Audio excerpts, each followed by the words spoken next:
The Yankees made it all the way to Game 5 of the World Series last year, due in large part to excellent performances from some of their players that had sustained injuries throughout the year, in Garrett Cole, Giancarlo Stanton, and a few others. However, with star Juan Soto walking in free agency over this offseason, I'm sure many New York fans were hoping for a bit of a smoother road in this regard in their attempt to repeat as AL champs. But, unfortunately for them, this looks like it's not at all going to be the case, with the Bronx Bombers having now sustained 3 major concerning injuries over just the last few days. So, let's go over each one in chronological order, with Luis Gil first sustaining a high-grade lat injury. This one comes with a more exact timeline, being that we have a decent comp in teammate Clark Schmidt, who last year sustained the same thing, causing him to miss 3.5 months. This is a huge deal to a New York starting rotation that was slotting in Gil as an excellent option for a 4th or 5th starter, with him coming off of a Rookie of the Year winning campaign in 2024. Still, they do have some depth in their starter core, so this wasn't the end of the world, even if it was a pretty big deal.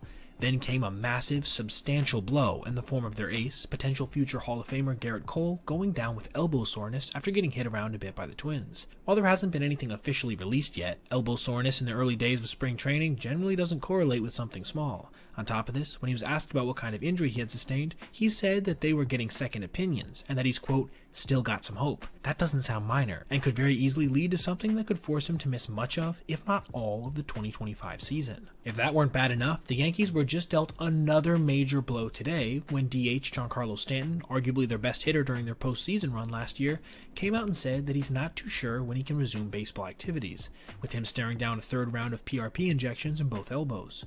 But perhaps the most concerning aspect of what he shared was that he used the word severe to describe the injuries, and said that if he had to have surgery to repair the damage, it would be, quote, season ending. For a lineup that's looking to make up the production of one of the best hitters in the sport in Soto, this is the last thing they needed to hear. And while this certainly isn't the biggest deal in comparison to those other 3 guys, veteran DJ LeMahieu, a player who just a few years back was one of the Yankees' most consistent performers, is also set to miss a couple weeks with a calf injury. For someone who's coming off of statistically his worst season as a big leaguer last year, largely due to the injuries he sustained throughout it, this doesn't give much confidence that he'll be able to regain some semblance of his 2019 through 2022 production. It's a sad state of affairs in New York, and while the Yankees do have options as a team with a tremendous amount of money, especially come the trade deadline, their chances of returning to the World Series have just been dealt a multitude of major blows, the true magnitude of which should become more clear in the coming days.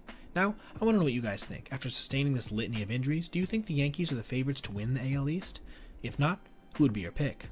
Let me know your thoughts in the comments below. Now, thank you so much for watching. Hope you enjoyed today's video, and if you did, please consider liking and subscribing and checking out any one of these recommended videos.